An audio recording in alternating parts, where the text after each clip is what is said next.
bienvenue à Mediapart pour ce en direct de Mediapart exceptionnel ce soir du premier tour de la 10e élection présidentielle de la Ve République.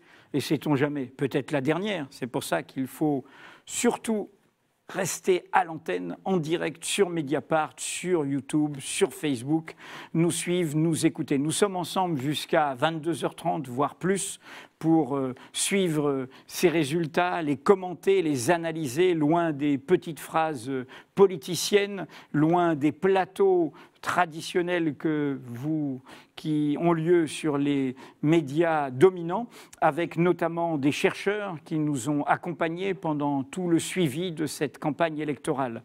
Alors, comment va se passer cette soirée en dehors de ces plateaux que nous allons animer avec Joseph Confavreux de Mediapart? Il y aura toutes les demi-heures, et la prochaine, ce sera vers 19h30, une intervention de Hubert Huertas. Hubert Huertas qui va nous dire ce qu'il en est des résultats, ce qu'il en est des réactions, de tout ce qui se passe dans l'autre monde. Le virtuel, le réel est ici. Donc, restez à Mediapart, vous saurez tout, vous ne manquerez rien. Et puis également, il y aura toutes les demi-heures, mais aussi pendant tout ce live exceptionnel, l'intervention bousculante, permanente, dérangeante, ironique, mordante de Aurel, Loïc Sécheresse et Thibaut Soulcier, nos amis de Battre la campagne, qui sont des dessinateurs, des amis de la revue dessinée, en partenariat également avec Arte, dont vous avez pu voir les dessins pendant toute cette campagne sur Mediapart. Vous êtes ici donc dans un journal indépendant. N'oubliez pas que la démocratie, ce n'est pas que le droit de vote. Cela suppose d'être informé, cela suppose de savoir. Sinon, on peut voter en étant aveugle et du coup voter pour son pire ennemi, pour son pire malheur. La démocratie, c'est un écosystème. Ce n'est pas seulement mettre un bulletin de vote, c'est pas seulement choisir des gouvernants, c'est aussi une presse indépendante, c'est aussi une recherche indépendante, c'est aussi des contre-pouvoirs, c'est aussi une justice indépendante. J'ai dit une recherche indépendante. Hier, il y a eu dans le monde entier la marche pour les sciences, avec justement les chercheurs que nous accueillons ce soir. Et cette marche pour les sciences, initiée à partir des États-Unis d'Amérique, mais ça s'est passé dans 600 grandes villes du monde et dans toute la France. Ceux qui l'ont organisée en France disaient ceci, qui montre le lien entre la question du savoir, de la connaissance scientifique, par la recherche, par la documentation, par l'histoire, par la sociologie, par l'économie et ainsi de suite, avec le travail ordinaire, loyal, rigoureux des journalistes. Pourquoi Trump cible-t-il ainsi le monde universitaire et la recherche, écrivaient les initiateurs de la Marche pour la science à Paris. Pour la même raison qu'il cible le journalisme d'investigation. Les scientifiques, comme les journalistes, utilisent une méthode basée sur la collecte, la vérification et l'analyse des faits. Impossible pour eux de souscrire à la fabrication pure et simple et à l'utilisation de pseudo-faits, alternatives facts et de post-vérités. On pourrait ajouter tous les fake news qui ont été répandus, y compris pendant cette campagne, par les propagandistes, pour donner crédit. Donc impossible de souscrire à ces pseudo-faits et ces post-vérités pour donner crédit à des positions idéologiques favorisant les grands lobbies industriels ou religieux sur des sujets aussi divers que le changement climatique, la vaccination, l'économie, le port d'armes, l'interruption de grossesse, les mouvements migratoires ou les relations internationales. Voilà ce que nous voulions rappeler. Nous sommes un journal indépendant, nous ne vivons que de nos lecteurs. Vous pouvez nous rejoindre pendant cette soirée exceptionnelle et c'est au cœur d'un enjeu démocratique qui continuera évidemment après l'élection présidentielle à partir du 8 mai au lendemain de son second tour. Maintenant, Joseph, je te laisse introduire ce premier plateau et présenter nos invités. 4 chercheurs qui ont peut-être marché hier pour cette marche aussi. Anne Jadot, d'abord, bonsoir. Vous êtes maître de conférences en sciences politiques à l'Université de Lorraine. Vous êtes spécialiste des comportements électoraux. Vous avez fait votre thèse sur l'abstention, mais voilà, vous dépassez ce thème. En face de vous, Valérie Higounet, bonsoir. Bonsoir. Vous êtes chercheure, historienne au CNRS. Rattachée au CNRS. Rattachée au CNRS et spécialiste du Front National. Vous avez notamment fait paraître un livre récemment qui s'appelle L'illusion nationale, qui est habilement placé derrière vous. Il est juste derrière vous. Donc, qui doit se voir dans le cadre. Dans les villes FM.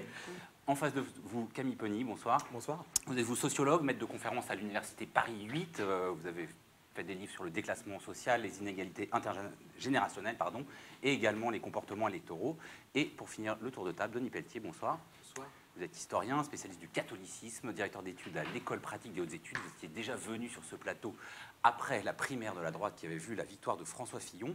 Mais on va parler donc de la mobilisation notamment et du lien entre le vote et la religion. Mais auparavant, je pense que vous, comme nous, comme beaucoup de spectateurs, depuis quelques heures maintenant, des SMS circulent avec des estimations sur les réseaux sociaux également. Est-ce que, Anne Jadot, vous pouvez un peu nous dire, on voit des trucs sortis des urnes, des estimations, on a même vu estimation du ministère de l'Intérieur. Est-ce que c'est autre chose que de l'intox, tout ce qui circule avant 20h? Alors, tout ce qui circule avant 20h, effectivement, c'est de l'intox parce qu'on n'a rien le droit de distribuer avant. Les estimations du ministère de l'Intérieur portent uniquement sur le taux de participation, à midi puis à 17h. Sur cette base, les instituts de sondage prédisent aussi combien de Français au total auront voté. Quelle était l'estimation du ministère de l'Intérieur? Alors, on tournerait autour de, en projection, à partir de celle de 17h, peut-être entre 22 et 25% d'abstention cette fois-ci. C'est une bonne participation, si c'est ça? Meilleure qu'attendue au début de cette campagne. Mais moins bonne qu'en 2012. Moins bonne qu'en 2007 et en 2012, oui. Alors, pour le reste des chiffres qui circulent actuellement, il y a en fait trois types d'opérations que les instituts de sondage réalisent le jour d'une élection. D'une part, il y a ce qu'on appelle les sondages sortis des urnes, qui existent depuis 1983 en France, où ça suppose d'avoir un réseau d'enquêteurs qui vont dans un certain nombre de bureaux de vote et qui confient un questionnaire qui est auto-administré à des électeurs, qui est très court et qui porte essentiellement sur quelques caractéristiques socio-démographiques, pour qui est-ce qu'ils viennent de voter, quelles ont été leurs grandes motivations de vote, et puis on leur propose des hypothèses de second tour en cas d'un duel entre un tel et un tel, quel serait leur report de vote.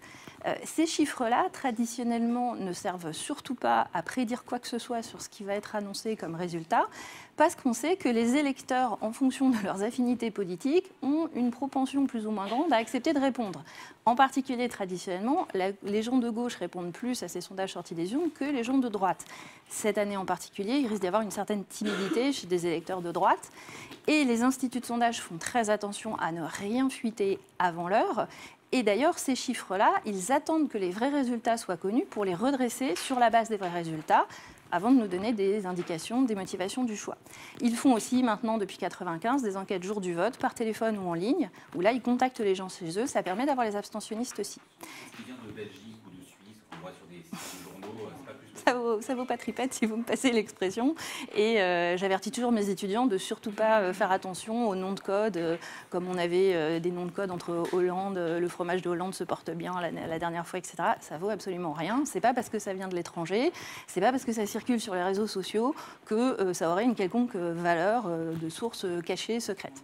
Donc, je le répète, ces deux opérations-là, elles servent à éclairer le vote, pouvoir nous dire à partir de demain quelle catégorie sociale a voté pour quel candidat, est-ce que c'était un vote par adhésion ou par rejet, pour faire barrage à quelqu'un d'autre. C'est ce genre de choses à quoi ça sert. Après, par ailleurs, depuis 1965, et ça a été leur grande victoire, qui a donné beaucoup de poids, de crédit aux instituts de sondage, c'est l'IFOP qui avait inventé ça aussi en 1965, c'est ce qu'on appelle les opérations estimation, qui ne sont pas du tout un sondage, ce n'est pas du déclaratif, ce sont des enquêteurs des instituts qui vont dans un échantillon de bureaux de vote test, qui sont choisis en fonction de critères politiques et géographiques et par rapport aux résultats de l'élection précédente, et ils assistent tout simplement au dépouillement. Donc ils envoient des décomptes, tous les 100 bulletins décomptés, sur du bulletin de vote réel, ce n'est pas du déclaratif. Et ces opérations estimation, jusqu'à présent, à part 1995, ont toujours été capables de nous dire à 20h qui allaient être les deux qualifiés pour le second tour ou qui était le président élu lors du second tour. 95, c'est un petit peu particulier. C'était tellement serré entre Chirac et Balladur que sur la une, ils n'avaient pas pu l'annoncer à 20h. Ça avait fait un petit esclandre. Si certains veulent aller voir sur les archives vidéo, c'est assez amusant. Et donc, cette opération estimation, cette année, elle est compliquée parce que les bureaux de vote ferment à 19h ou 20h dans les grandes villes. Donc, ils ne peuvent les commencer qu'une heure plus tard que ceux dont ils ont l'habitude. Donc, les instituts eux-mêmes n'auront probablement des chiffres et des tendances qu'à 19h45. S'il y a un vainqueur annoncé clair pour le premier tour, ils l'annonceront. Si c'est très serré pour la deuxième place, ils ne prendront pas de risque. On n'aura peut-être pas à 20h. Juste une question. Oui. Une question vous avez dit tout à l'heure, si on est à 20%, si on est à 20% d'abstention à peu près, c'est 22, oui, ou 22, vous avez dit c'est mieux que prévu. C'est mieux que redouté. Alors, expliquez-nous ce qui était redouté, justement, sur l'abstention. C'est tout simplement qu'il y a à la fois l'abstention est liée à des critères sociaux, démographiques, et je pense que Camille en parlera tout à l'heure. Il y a des inégalités sociales lourdes qui continuent de peser. C'est beaucoup des ancrages de qui sont les acteurs dans le monde social qui pèsent sur le fait de voter ou de s'abstenir. Mais il y a aussi des critères politiques qui peuvent jouer. Et le climat de cette élection-ci, avec un fort désenchantement, avec la perte de confiance qu'on peut mesurer dans différentes enquêtes par sondage sur la croyance dans la corruption des élites, le sentiment qu'ils ne s'occupent pas de ce que pensent les gens comme soi-même et tout ce qui s'est passé avec cette campagne. On a vu beaucoup d'indécision, on a vu un manque d'enthousiasme en quelque sorte. Vous pensiez que c'était possible? Parce que les taux records, on est bien d'accord, c'est 2002, 28% et 69, un an après 68, un peu spécial, 30%. Alors justement, puisque on va prendre des chiffres qui valent tripette, le seul qu'on ait vraiment, c'est le taux de participation à 17h, qui atteint quasiment 70%, un petit peu moins. On est effectivement moins que 2012, moins que 2007, mais on est plus que 81, 88, 95 et 2002, qui était l'étiage de participation à une présidentielle. Ce taux relativement fort par rapport à ce qu'on pouvait attendre, peut-être, c'est toujours pareil. Vous, Camille Penny, qui avez travaillé sur l'abstention, vous le prenez comme le signe que finalement cette campagne n'était pas aussi inintéressante que certains ont pu le dire, comme le signe que les affaires n'ont pas tant que ça affecté la campagne, et pour aller même plus loin, est-ce que, alors qu'on annonçait au fond l'effondrement d'une 5e République à l'agonie, est-ce que c'est un dernier soubresaut qui se produit là ? D'abord, il y aura de fortes inégalités de participation, c'est-à-dire qu'on verra sans doute avec les données post-électorales que dans les classes populaires, on aura des taux d'abstention qui seront bien plus élevés que les 20 ou 22% qu'on observera pour la moyenne des électeurs. Simplement, je pense qu'on est à l'issue d'une campagne qui a été quand même complètement inédite. On a eu des très longues campagnes pour les primaires de la droite, on a eu ensuite les primaires de la gauche, et finalement il y a eu quand même ces dernières semaines... Les primaires socialistes. C'est ça, les primaires socialistes, comment ça s'appelait? La Belle Alliance Populaire, c'est ça, voilà, très exactement. Parce que toute la gauche n'y était pas. C'est ça, voilà. Donc du coup, on est à l'issue d'une très longue séquence électorale, mais qui, en fait, paradoxalement, on aurait pu penser à un moment avec les affaires que ça allait nuire à la participation, évidemment, mais il y a eu ces dernières semaines une sorte de frénésie de la course de petits chevaux sur qui va arriver premier, qui va arriver deuxième, est-ce qu'il ne faut pas mieux voter pour le troisième pour qu'il ait une chance d'arriver deuxième alors que je pensais voter pour le quatrième. Il y a eu une sorte de...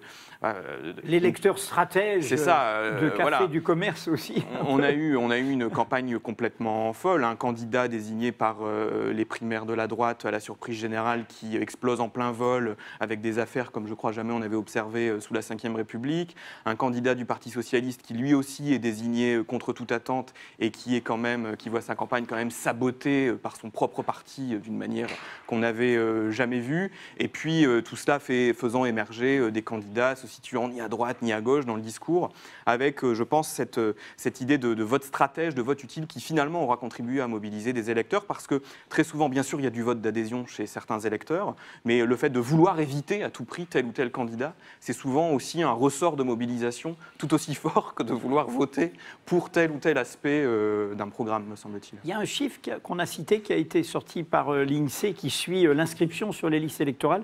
Est-ce que vous pourriez le commenter, qui disait qu'en fait il y avait un taux plus faible de nouvelles inscriptions sur les listes électorales par rapport aux deux précédents scrutins présidentiels. De mémoire, il était de 12% par rapport à 15 ou Est-ce qu'il est significatif, c'est-à-dire d'une moindre mobilisation? C'est toujours très compliqué à interpréter parce que s'il y a eu des élections locales locales dans les années précédentes qui ont déjà conduit éventuellement certains électeurs à s'inscrire, par exemple, il y a eu quand même beaucoup d'élections, alors j'ai plus tout en mémoire, mais en 2014, 2015, des élections locales, régionales, européennes, ça peut expliquer qu'il y a un peu moins d'inscriptions. Mais ce qui est très important, c'est que quand on raisonne sur l'abstention, par définition, on raisonne sur l'abstention des gens inscrits. Et ce qui est totalement méconnu, et ce que permet de mesurer l'INSEE grâce à l'enquête participation électorale, c'est la non-inscription. Et par exemple, on va dire très certainement que l'abstention des ouvriers, alors les chiffres en 2012, quand on regarde l'abstention des ouvriers, on est aux alentours de 22%. Mais quand on prend en compte la non-inscription sur les listes électorales, on est capable de dire que ça concerne 10% des ouvriers.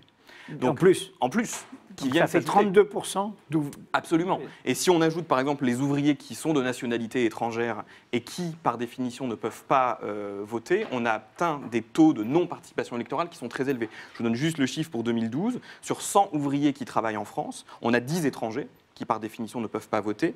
Parmi ceux qui ont la nationalité française et qui donc pourraient être inscrits sur les listes électorales, on en a 9% qui ne sont pas inscrits. Et parmi ceux qui ont la nationalité française et qui sont inscrits, on a 11% d'abstention aux 2 tours de la présidentielle et aux 2 tours des législatives, ce qu'on appelle l'abstention constante. Si on fait la somme des 3, on obtient quasiment 30% de non-participation électorale. Donc en 2012, sur 100 ouvriers qui travaillaient en France, on a 30% de non-participation, ce qui vient aggraver les écarts sociaux de participation qu'on observe lorsqu'on s'intéresse aux seuls inscrits. Par exemple, pour les cadres et professions intellectuelles supérieures, on n'est pas à 30%, mais on est à 10%. Donc on a des écarts qui sont 3 fois plus élevés. Et donc le poids des catégories populaires dans le vote, dans la décision électorale, qui est évidemment bien moindre que celui des catégories les plus favorisées. Et c'est très intéressant parce que les ouvriers, les employés sont plus nombreux que les cadres dans la population active, mais au final, le jour du vote, leur poids dans la décision électorale est évidemment moins important. Et cette question de l'abstention, qu'elle soit abstention dans les urnes ou abstention dès l'inscription, elle est donc discriminée socialement, c'est ce que vous nous dites, Camille Penny. Est-ce que Denis Pelletier, elle est aussi discriminée selon la religion à laquelle on adhère? Parce qu'on sait depuis les travaux de Siegfried que la religion est un facteur très explicatif du vote. Vous étiez venu la dernière fois sur ce plateau, dans cette rédaction, pour nous commenter la victoire de François Fillon à la primaire de droite, qui était en partie liée à la mobilisation d'un électorat catholique. Est-ce que le mouvement Sens commun, le mouvement Sens commun qui le soutenait, est-ce qu'aujourd'hui, ce que décrit Camille Penny pour les catégories sociales existe aussi par rapport aux critères religieux, dans une campagne où quand même ça a été très présent? Je dirais 2 choses. Je n'ai pas de chiffres. Je ne pense pas qu'il y ait de chiffres d'inscription, non-inscription, participation, non-participation au débat électoral en fonction des appartenances religieuses. Il y a une enquête qui a été menée en janvier dernier sur le vote des catholiques, qui montre un vote assez pluraliste et qui montre que à peu près un quart d'entre eux, environ 25%, ne se reconnaissent dans aucun parti politique, ce qui peut être un indice. Par ailleurs, oui, il y a les mêmes... Par ailleurs, le vote catholique est un vote pluraliste, ça on pourra y revenir. Et de fait, il y a une corrélation réelle entre vote catholique, vote de classe, on va dire bourgeoise, aisée, et vote de droite, ça oui. C'est une vieille histoire, on ne peut pas aller beaucoup plus loin de ce point de vue-là, je pense. Les mobilisations du mariage pour tous, quand vous disiez le vote catholique est assez pluraliste, n'ont pas fait bouger cela? Aujourd'hui, alors ça, si on veut rentrer dans ces choses-là, il y a 3 choses à prendre en compte, moi, il me semble. D'abord, il y a le type d'appartenance au catholicisme. C'est-à-dire qu'en gros, en France, 50% des Français environ se disent encore catholiques. Mais sur ces 50%, il y en a la moitié, donc un peu moins de 25% des Français, qui ressortissent d'une catégorie de catholiques engagés. Soit qu'ils aillent régulièrement, soit qu'ils aient une pratique religieuse régulière, soit qu'ils aient quelque chose à dire sur le type de pastoral, soit qu'ils aient un engagement social dans lequel leur appartenance catholique joue un rôle. Donc ça fait déjà un écart. Alors ce qu'on sait, c'est que globalement, tous ces gens-là votent plutôt à droite qu'à gauche, on a à peu près des pourcentages, et les gens qui sont engagés votent plutôt un peu moins à droite que les gens qui ne sont pas engagés. Ça, c'est un critère qui est intéressant parce que c'est quelque chose dont on s'est rendu compte depuis relativement peu de temps. Ça vaut notamment pour le vote à l'extrême droite. Après, on peut continuer d'entrer dans les détails, c'est-à-dire sur les catholiques engagés, il y a à peu près 15% qui votent à l'extrême droite, un peu moins de 15% qui se sent proche du FN. Il y a un peu plus de 40% d'entre eux qui se disent proches de la droite ou du centre-droit, des républicains ou du centre-droit. Et puis il y a un petit 20%, donc c'est 20% de 25% des Français qui se disent à gauche ou à l'extrême gauche. Donc on a vraiment un pluralisme. Et on a vraiment un pluralisme, et ces chiffres-là, il faudrait les déporter un peu vers la droite si on sort des catholiques engagés. Et alors, à partir de ce moment-là, on peut répondre à votre question sur le mariage pour tous. Le mariage pour tous a vraiment compté dans cette histoire, et toutes les questions qui tiennent au genre ont vraiment joué, ont vraiment pesé. De façon très intéressante, ça pèse davantage. Statistiquement, les catholiques opposés au mariage pour tous sont plus nombreux chez les catholiques non engagés que chez les catholiques engagés. Ça, c'est une chose dont on s'est rendu compte aussi assez récemment. En revanche, là où ça joue, c'est au niveau des réseaux sociaux. C'est-à-dire qu'il se trouve que depuis le mariage pour tous, et même avant, en fait, on repère ça en 2011, au moment du débat sur les manuels de SVT, sur l'enseignement des théorie du genre. Je suis à la télévision, je peux mettre des guillemets. Je l'avais fait à la radio, les guillemets ne se voyaient pas, j'étais embêté. Donc, depuis l'enseignement des théories du genre, avec la question, on a vu une droite catholique très hostile aux politiques du genre envahir les réseaux sociaux. Et ça donne effectivement le poids de mouvements comme Sens commun. Là, il y a vraiment quelque chose d'important. Alors, ce que vous décrivez, c'est que c'est qu'il n'y a pas non plus, on ne sait pas exactement quelle catégorie de personnes se mobilisent, pourquoi ils vont voter. On a parlé du vote utile, vote stratège, vote de conviction. On entend aussi des propos autour du vote caché, du vote honteux. Je me tourne vers vous, Valérie Gonnet, pour savoir si, parce qu'on voit bien que si aujourd'hui, là, on est encore dans une incertitude à 19h25 d'une présidentielle, c'est parce qu'on suppose, alors plus ou moins selon les candidats, qu'il y a un vote honteux caché. Est-ce que le vote Front National fait encore partie de cette catégorie? Non, je ne crois pas, justement. Je crois que c'est ce qui a vraiment changé depuis l'accession de Marine Le Pen à la présidence en 2011. Ça veut dire que, en tout cas moi ce que je ressens, et en ayant été sur le terrain pendant plus de 2 ans, c'est que ce nouveau Front National, je fais comme vous, donc, que Marine Le Pen prétend incarner, pour ses électeurs, alors je parle pour ses nouveaux électeurs évidemment, hein, c'est vraiment un autre parti. Ce n'est plus celui de Jean-Marie Le Pen. Et je trouve que on assume beaucoup plus aujourd'hui ce vote Front National qu'on l'assumait hier au temps de Jean-Marie Le Pen. Oui, c'est vraiment différent, ça. Oui, vraiment.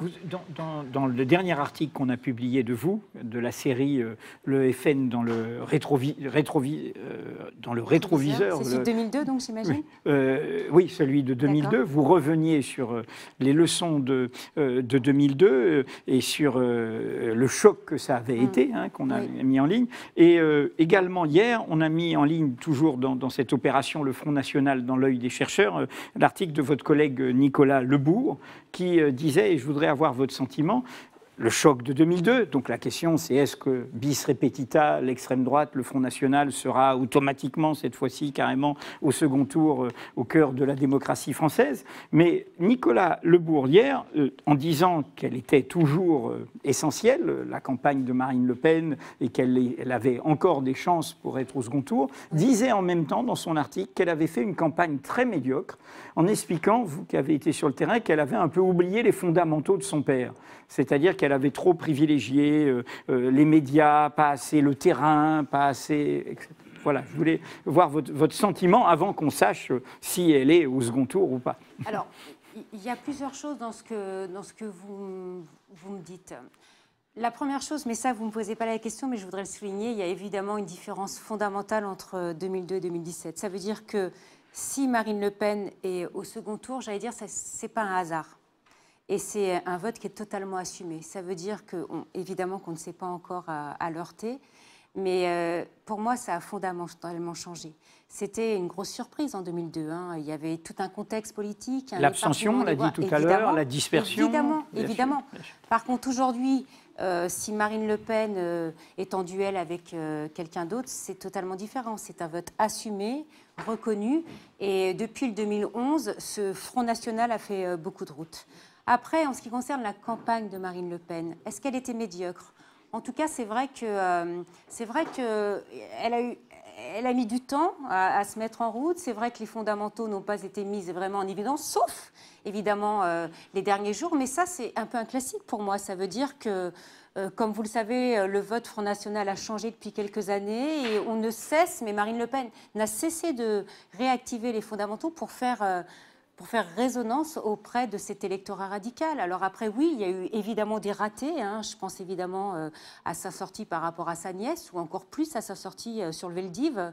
Il y a des choses qui se sont mal passées, mais il faut dire que ces meetings ont été relativement remplis, que ce soit des grands meetings ou des petites réunions qu'elle a fait dans certaines villes. Donc, sur la thématique Front National, elle n'a pas été super bonne, mais par rapport au remplissage des salles et par rapport à la réceptivité, je pense que, j'allais dire, comme depuis quelque temps, elle a réussi à agréger cet électorat hétéroclite. Sur les ratés, juste. Oui. Puisque vous êtes avec Denis Pelletier qui travaille la question du religieux dans la politique, aussi bien l'histoire du catholicisme de gauche, etc.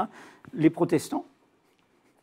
Alors, les protestants... La religion, tout d'un coup, à propos de Richelieu, le grand homme, c'est Richelieu, et c'était en fait pour parler des musulmans.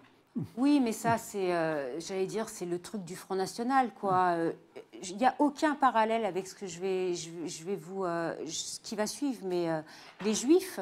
Vous voyez, l'électorat juif, Marine Le Pen, dès son accession à la présidence, a voulu aussi changer cette donnée électorale. Elle veut changer beaucoup de choses dans ses appels de pied. Donc les protestants... Mais les protestants, ce n'était pas un appel de pied. Non, Ils en faisaient trop, hein, c'est ça. Bien sûr, bien sûr.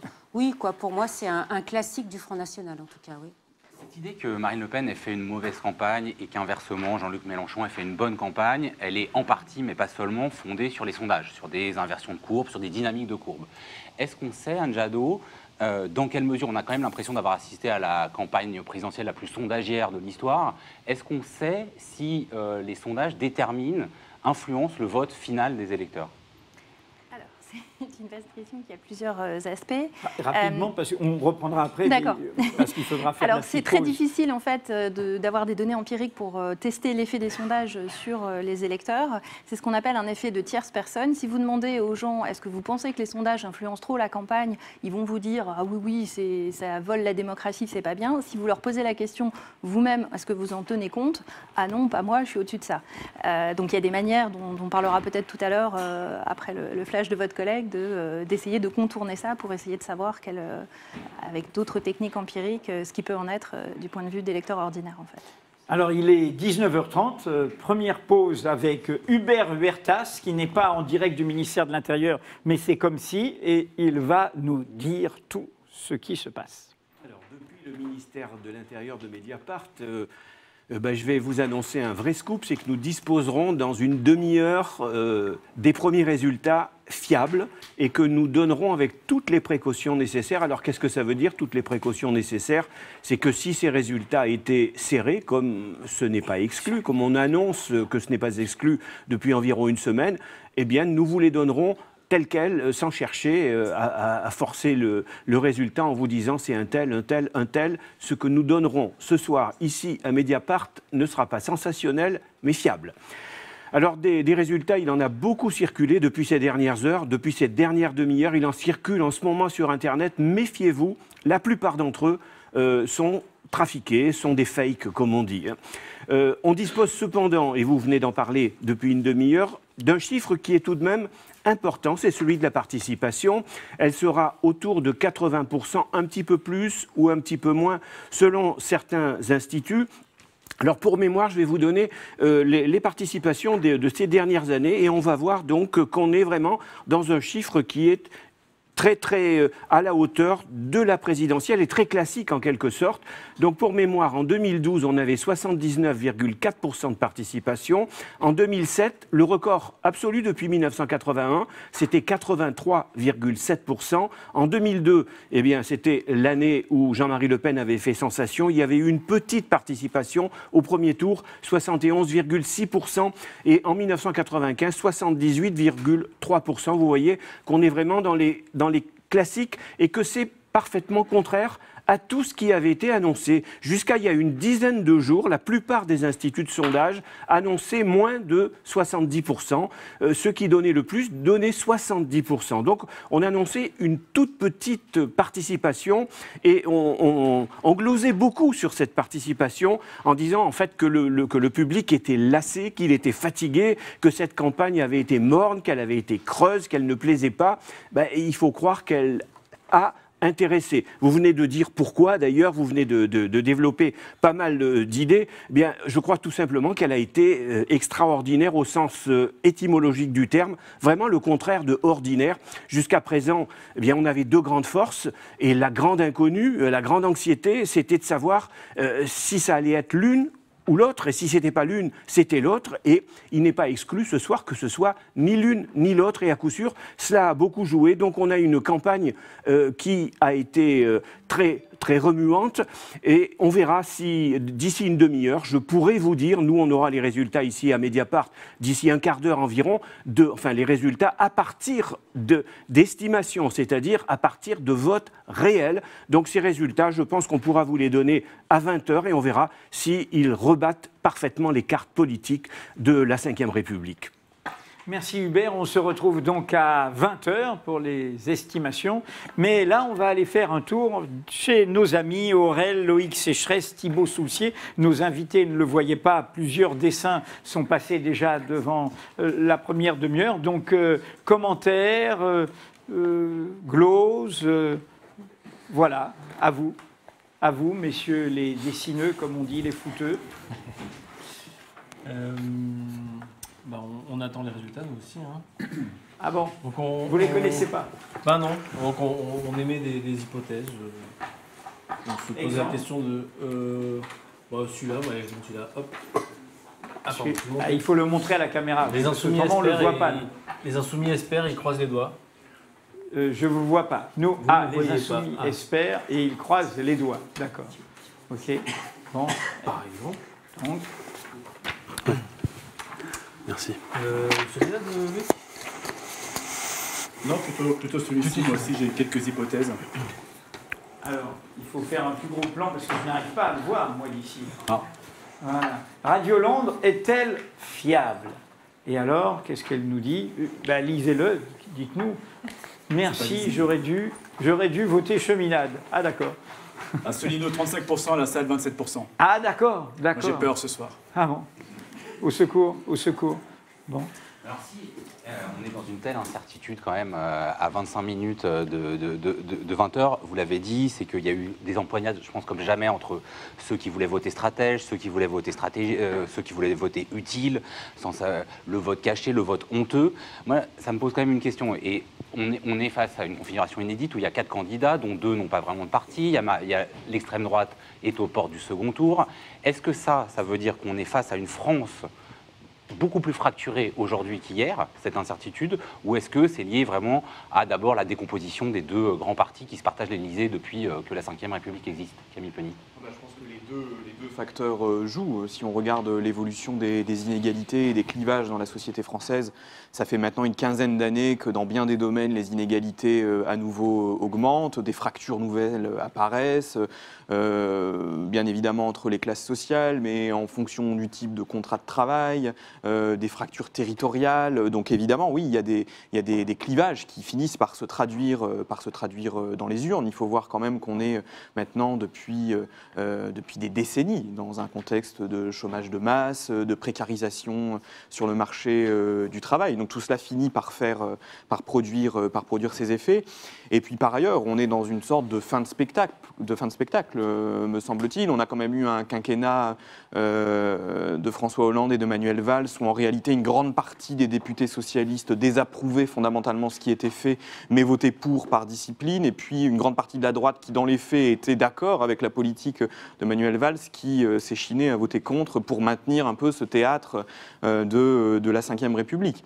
Et puis là, par tout un concours de circonstances, arrive un candidat, Emmanuel Macron, qui se présente comme étant issu d'aucun parti, n'ayant aucun passé en politique et profitant de toute une série de circonstances quand même.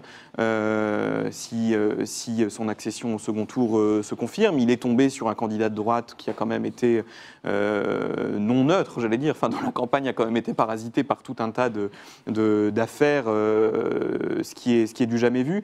Donc je pense que oui, on est là vraiment à un moment où quelque chose est en train, sous nos yeux, de s'accélérer. J'avais l'impression qu'on avait déjà ça avec le quinquennat de François Hollande. Je pense que les différents partis ne pourront plus rester tels quels. On ne pourra plus avoir au Parti socialiste des gens qui vont de Jean-Marie Le Guen à Gérard Filoche, et on ne pourra plus avoir chez les Républicains un parti qui va de Nathalie Kosciusko-Morizet à je ne sais quel droitier. Donc je crois vraiment qu'on aura quelque chose, en tout cas, qui risque, en tout cas je l'espère, en tant que citoyen, là, plus qu'en tant que chercheur, quelque chose qui va continuer à se décomposer et à se recomposer relativement rapidement.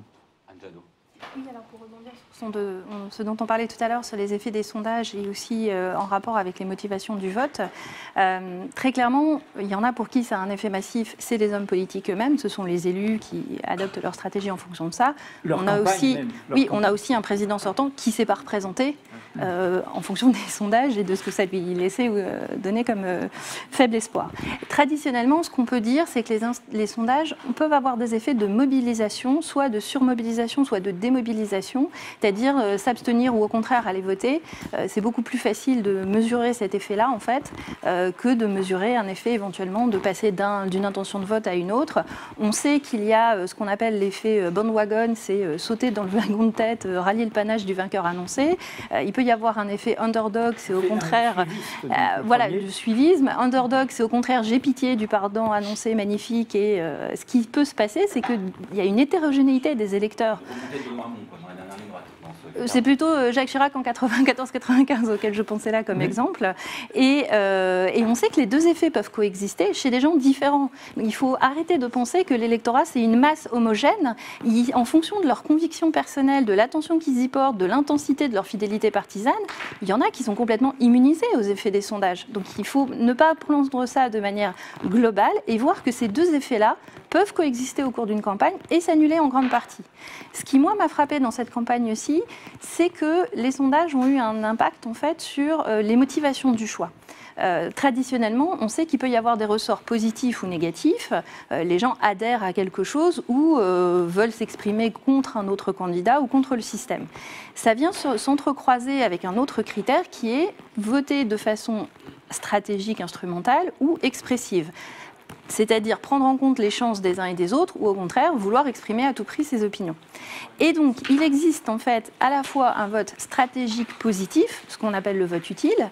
Parmi ceux que j'aime bien, j'en choisis un qui me semble avoir des chances, soit de se qualifier, soit de gagner l'élection. Il existe aussi le versant négatif qui est le vote barrage, c'est-à-dire je veux à tout prix faire battre quelqu'un d'autre. Et dans cette élection, ce qui s'est passé pendant de longs mois, c'est que le discours ambiant, c'était que Marine Le Pen serait probablement au second tour, et donc que tout se jouait finalement sur le premier tour, que l'identité de son opposant et donc du futur président serait déterminée ce soir. Et ça a beaucoup mobilisé les gens aussi pour un vote barrage, plus qu'un vote utile peut-être, par rapport à une hypothèse qui était, pour certains électeurs à gauche, l'idée d'un second tour Le Pen-Fillon était insupportable. Donc c'est plutôt un vote barrage contre une configuration de second tour qu'un vote utile. Je pense qu'une partie, il faudra faire très attention aux analyses sur ce qu'on va appeler l'électorat Macron, par exemple, ce soir. Il faudrait pouvoir distinguer ceux qui auront voté pour lui d'abord par adhésion et regarder leur sociologie et leurs convictions, et par ailleurs regarder ceux qui auront voté pour lui pour ne pas se retrouver face à un choix impossible le 7 mai. Et donc je pense que l'effet des sondages cette année, ça a peut-être été de changer des motivations de vote et peut-être surmobiliser par peur. Il ne faut pas oublier, comme Camille le disait tout à l'heure, les réflexes négatifs. Parfois, dans un contexte de désenchantement politique, le seul repère ancrage que les gens continuent à avoir, c'est savoir celui qui déteste le plus. Excusez-moi, moi je voudrais revenir sur quelque chose, c'est-à-dire que vous parliez d'illusion nationale tout à l'heure, on aurait pu l'appeler la désillusion nationale, hein. Ça veut dire que ces personnes que nous avons rencontrées avec Vincent Jarusso soulignent pratiquement toutes qu'elles ne croient plus dans les partis politiques traditionnels. Alors, je ne sais pas ce qu'on va nous dire dans une quinzaine de minutes, mais si le PS et les Républicains n'est pas représenté, ce qui pourrait être le cas quand même, vous voyez, il y a aussi ce vote qui va traduire ça. Ça veut dire qu'aujourd'hui, ces électeurs et ces électrices du Front National votent par adhésion, évidemment, mais ne croient plus dans la politique. Et ça, je crois que c'est... Et il n'y a pas que. Dans la politique des deux partis. Bien ou dans sûr, la bien politique sûr. générale Dans la politique établie. Oui, bien ils sûr. fondent la politique. Mais je parle du Front National, mais je pourrais évidemment parler On peut étendre d'un ça autre électorat. au mouvement En évidemment. Marche et au mouvement Évidemment. Insoumis qui se sont Mais émancipés des structures Mais partidaires. je crois que ça, il faut bien le souligner. Bien Hein. sûr. Ces gens qu'on rencontre votent pour un autre parti aussi parce qu'ils ont entendu certaines paroles d'hommes et femmes politiques qui sont venus chez eux, qui ne sont pas venus chez eux, et ils ne sont pas... Vous voyez, c'est ça qu'il faut vraiment... dans 15 minutes, on saura un peu plus, mais je ne serais pas étonnée aussi que ce vote souligne ce rejet massif justement des partis Ce traditionnels. paysage à 4, même Bien on va sûr. voir comment il se distingue, c'est un éclatement de l'offre qui montre la critique, nous Bien l'avons sûr. beaucoup documenté et expliqué, d'un vieux système qui est un peu à bout de souffle, Denis Pelletier. Qui pour moi pose un vrai problème d'élection présidentielle, c'est-à-dire qu'on va avoir 2 candidats au deuxième tour qui, à eux deux réunis, ne représenteront pas 50% des électeurs. Et j'ajoute, avec les analyses qu'on vient d'entendre, non seulement ce ne sera pas 50% des électeurs à eux deux réunis, mais en plus des électeurs qui n'auront pas forcément voté pour eux par conviction primaire, primitive, primordiale. Ce qui pose un vrai problème de légitimité du président élu au bout du compte. Donc un vrai problème autour de l'élection présidentielle au suffrage universel. Enfin, C'est bien pour ça qu'avec d'autres, nous disons qu'il y a d'autres étapes, qui est justement l'Assemblée délibérative, de sortir de ce système qui est un tue-le-vote, pourrait-on dire, qui a une roulette fonctionné. russe qui ramène à un seul une diversité, une pluralité. On serait dans un système parlementaire, on serait portugais, on serait espagnol, on serait allemand, on serait italien, on serait anglais, mais on aurait un paysage autrement ouvert et neuf, non ? On est dans un système qui a fonctionné dans une configuration politique très particulière et avec un personnage politique très particulier à la tête de l'État. Oui, de fait, on serait probablement dans une situation beaucoup plus ouverte, beaucoup plus positive si on était dans un régime à la portugaise, à l'allemande, à l'espagnol. Oui, Vous qui avez travaillé sur ce catholicisme de gauche, ça on vous avait interviewé, vous étiez venu en parler. De cette manière, vous en parlez. François Hollande, Delors, tout ça, c'est cette histoire-là qui se fracasse un petit peu là, non ? Je ne sais pas. L'itinéraire des catholiques de gauche est devenu quelque chose de compliqué dès les années 1980, c'est-à-dire au moment où ils ont été marginalisés dans le PS de François Mitterrand. Donc je pense que la difficulté s'est dessinée assez tôt je pense que, alors oui, cette génération-là du catholicisme de gauche, celle qui a puisé ces principes d'engagement, et chrétien de gauche, pas de catholique de gauche, chrétien de gauche, parce qu'il faut inclure le protestantisme, qui a puisé ses motivations d'engagement dans l'atmosphère des années 70, on va dire, oui, celle-là, elle est véritablement en difficulté aujourd'hui. Avec une génération qui vieillit, une génération qui a à gauche échoué, enfin qui est partie prenante de l'échec actuel de la gauche, et un véritable problème de relève, probablement pas parce qu'il n'y a pas de relève, mais parce que cette relève n'est pas identifiable, alors que la relève de l'autre côté, à travers des réseaux comme Sens Commun, comme les réseaux qui se sont noués autour de la Manif pour tous, on a de l'autre côté une droite catholique qui est clairement identifiable. Je ne pense pas qu'ils soient totalement absents, mais je pense qu'on n'arrive pas à voir exactement où ils sont.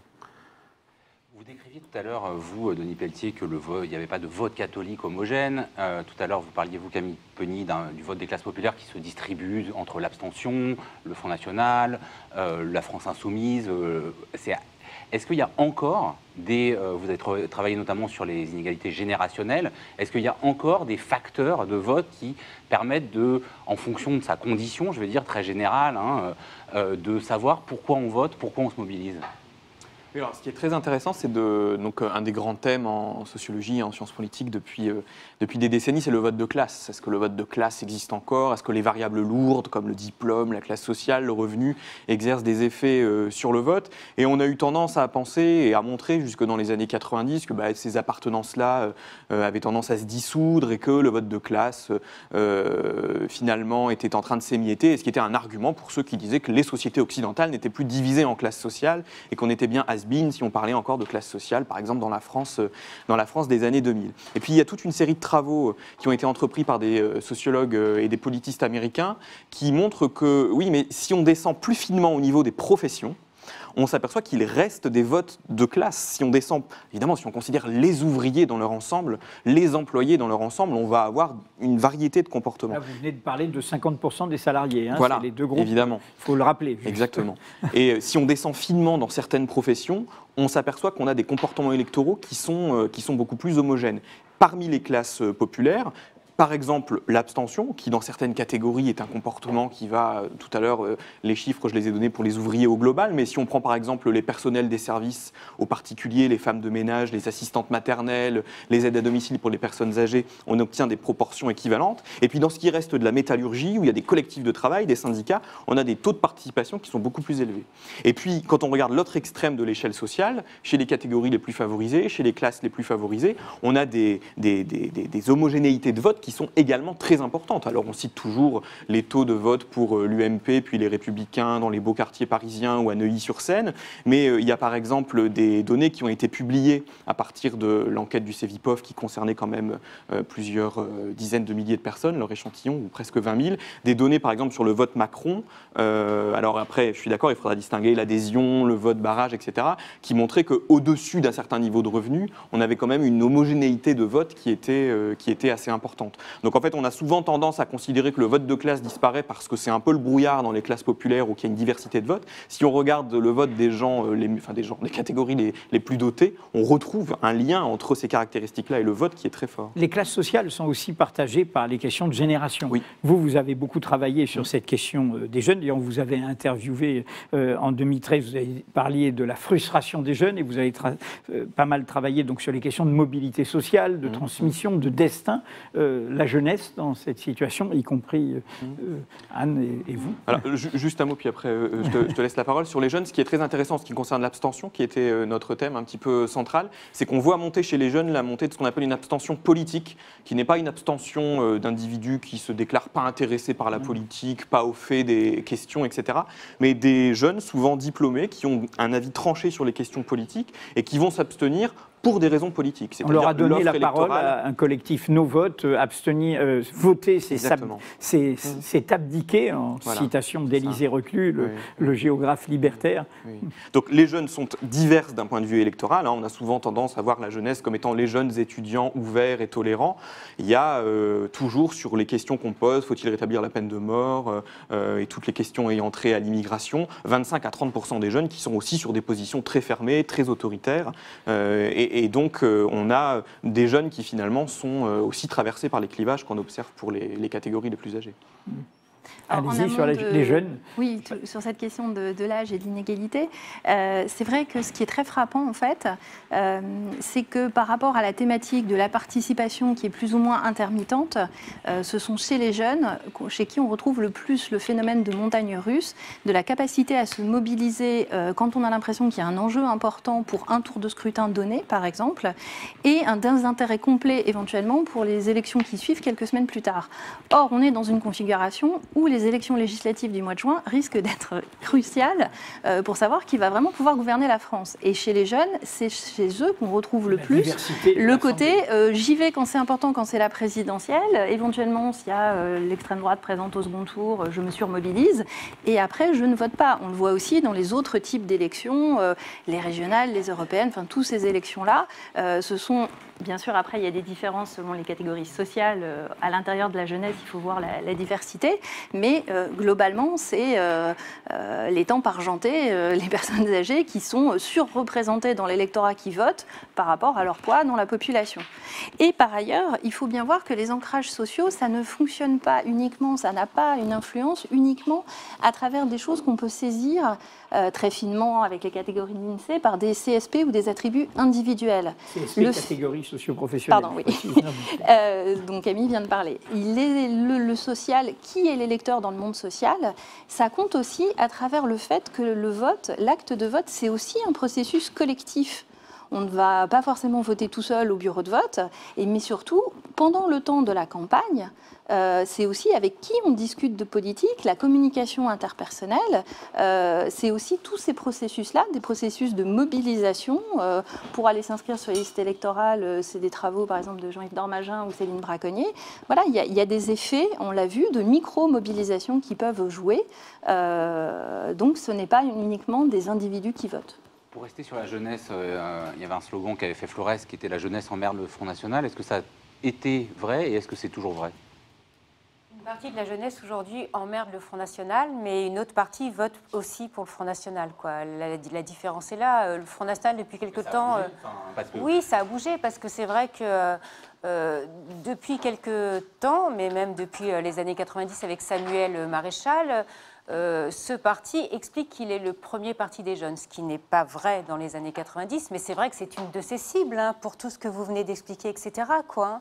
Donc c'est soi-disant le premier parti de France, soi-disant le premier parti des ouvriers, soi-disant le premier parti de jeunes, etc., quoi. Donc c'est vrai qu'aujourd'hui, pour diverses raisons, les jeunes votent davantage Front National qu'hier, quoi. C'est tout simple, hein, pour une crise de représentation, pour leur motivation, pour plein de raisons, quoi. Mais Marine Le Pen était à donc moins de 18% en 2012. Dans l'hypothèse où là, elle accède au second tour, il faut bien qu'elle ait gagné quelques électorats. Elle les a gagnés où ? Alors, ça, c'est super intéressant parce que c'est Nona Meyer qui explique bien que, par exemple, c'est ce qui nous touche énormément. Les ouvriers les plus précaires, vous savez, dans l'électorat ouvrier, c'est un électorat assez global, large. Donc, ceux qu'elle définit comme les plus précaires, les plus à gauche, hein, dans cette catégorie, ont voté majoritairement François Hollande pour 2012, par exemple.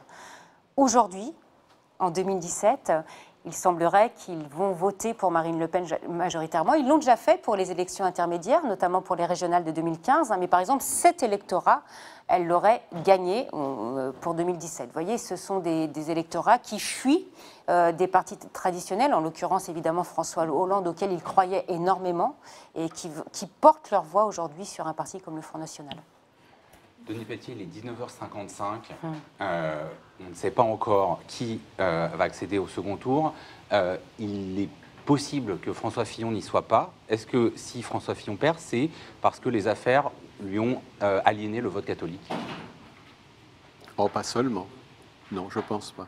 Il n'y a pas plus de vertu chez les catholiques, c'est ça que vous voulez dire ? Ah, la vérité n'est pas de ce monde, ça donne des droits à ceux qui la détiennent. Je ne pense pas qu'il y ait plus de vertu. Non, je pense qu'une partie de l'électorat catholique a été effectivement profondément déçue par les affaires qui ont entouré François Fillon. Mais je ne suis pas sûr que ça joue davantage dans le cas du vote catholique que dans le cas des autres électeurs. Pour une bonne partie de ces gens-là, la question du genre, la question du patrimoine catholique, de l'identité catholique de la France est trop importante pour qu'ils renoncent à voter François Fillon au nom de questions certes regrettables, mais dont on sait par ailleurs, pense-t-il, que tous les hommes politiques font la même chose. Enfin, il y a ce discours-là qui passe. Donc je ne crois pas que ce soit décisif. Valérie ? Moi, ce que je voudrais souligner dans le vote FN, il y a une chose qui est fondamentale depuis 2012, c'est l'électorat féminin. Dans l'électorat Front National, près d'une femme sur deux a voté Marine Le Pen en 2012. Et ça, on va voir ce qui se passe évidemment, mais ça, c'est un changement important par rapport à l'électorat de Jean-Marie Le Pen. Les femmes avaient peur, on va dire, de Jean-Marie Le Pen. C'est un des électorats ciblés par le Front National d'aujourd'hui. Ça a totalement changé. Il nous reste 5 minutes avant la fin, est-ce que, puisque au fond ce premier tour, c'est aussi la fin de la présidence François Hollande, donc 5 ans après, est-ce que vous pourriez nous dire votre regard, votre analyse sur le bilan de cette présidence ? Comment, voilà, entre chercheurs, citoyens, hein, comme vous le sentez, puisque Denis Pelletier, vous parliez de cet échec, et vous-même, vous parliez à propos des ouvriers précaires, Valérie Gounet, de comment ils ont été déçus. Qui veut commencer ? Peut-être pas en tant que citoyen, parce que c'est pas très intéressant ce que je pense de tout ça, mais en tant que chercheur. Donc vous disiez tout à l'heure que je travaillais beaucoup sur le gouvernement nourrit la frustration des jeunes. Sur les questions de jeunesse, François Hollande en avait fait un peu de manière assez courageuse d'ailleurs, l'étendard de sa campagne, puisque comme tu l'as dit, les jeunes ne votent moins, donc c'était assez courageux d'en faire le thème de sa campagne. Si on regarde le bilan 5 ans après, l'occasion est assez clairement perdue, c'est-à-dire qu'il y avait une révolution des politiques publiques à faire en France en faveur de la jeunesse, dans une France qui vieillit, comme dans toutes les autres sociétés européennes. Et il y a plutôt eu, et c'est à mon sens aussi symbolique de ce qui s'est passé, une succession de micro-mesures sans ambition d'ensemble, sans courage d'essayer sinon de changer réellement la situation, en tout cas de préparer un changement de situation, c'est-à-dire d'amener des thèmes qui n'étaient pas forcément majoritaires ou pas forcément majoritaires dans le débat. Et clairement, sur la question de la jeunesse, c'est quand même une déception qui prédomine, avec, encore une fois, une gestion quotidienne, une gestion relativement sans ambition, quoi. Et c'est vrai que c'est ce qui a manqué, selon moi, dans ce quinquennat, c'est une manière de se projeter dans l'avenir. Alors moi, en tant que citoyen, c'est ce que j'attends d'un président de la République. C'est pas juste un super comptable qui pense au prochain collectif budgétaire. Voilà. Alors Anne Jadot et Valérie Gounet vont rester sur le plateau suivant. Donc du coup, on va laisser Denis Pelletier conclure, parce que sinon on n'aura pas le temps avant 20h. Non, mais vous aurez le temps. Eh bien, alors, très brièvement, on est souple ici. Non, moi, la seule chose que j'aurais envie de dire, c'est, quel que soit le jugement qu'on porte sur François Hollande, je pense que c'est le premier président de la République qui a pris de plein fouet le contraste entre l'étendue des pouvoirs dont il dispose et la délégitimation de l'élection dont il est issu, dont ce pouvoir est issu. C'est le premier président de la crise du présidentialisme. Pour moi, c'est le premier président de la crise du président. C'est exactement ça. Et je pense qu'une partie de son discrédit très précoce tient au fait qu'il y a un écart considérable entre l'incapacité du système électoral français à donner une véritable légitimité à un président auquel, par ailleurs, ce système donne un pouvoir considérable. Je pense qu'il a été la première victime de cette affaire-là. Et d'ailleurs, les deux candidats explicitement de gauche demandent une 6e République. Benoît Hamon et Jean-Luc Mélenchon. Et donc ce sera vrai du prochain. Je ne sais pas. Je pense, logiquement, oui. Je ne vois pas comment ça peut fonctionner autrement. Valérie. Moi, j'ai une petite pensée, excusez-moi, pour Steve Briouat. Parce que, non, mais c'est vrai, parce qu'il est évidemment maire d'Hénin-Beaumont, où Marine Le Pen est ce soir. Quand vous allez dans son bureau, il y a le buste de Jean Jaurès derrière lui, et il explique bien ce qui a marché. Jean Jaurès qui a été assassiné, nous l'avons rappelé tous sur les réseaux sociaux, puisqu'elle s'en est revendiquée quand même par un nationaliste d'extrême droite. Mais, bien sûr, oui. Mais ce que je veux dire, c'est que son discours, il a été élu, c'est le premier maire FN qui a été élu sur la Ve République au premier tour quand même. Il explique que le Front National défend justement les Français, les hommes et femmes en situation les plus précaires, et que le Parti socialiste, lui, défend les immigrés. Et je veux dire, c'est un discours qui a fait mouche, et je pense justement par rapport à... François Hollande a un échec auprès de certaines classes, et vous savez, quand on est pendant plusieurs jours, plusieurs heures à écouter ces électeurs du FN à Hénin-Beaumont, qui votaient précédemment pour le PS pour diverses raisons, c'est ça aussi qu'il faut cibler, je crois, qu'il faut mettre en évidence. Mais sur ce thème du présidentialisme, Marine Le Pen prenait tout. Hein. Nous sommes à 20h pile.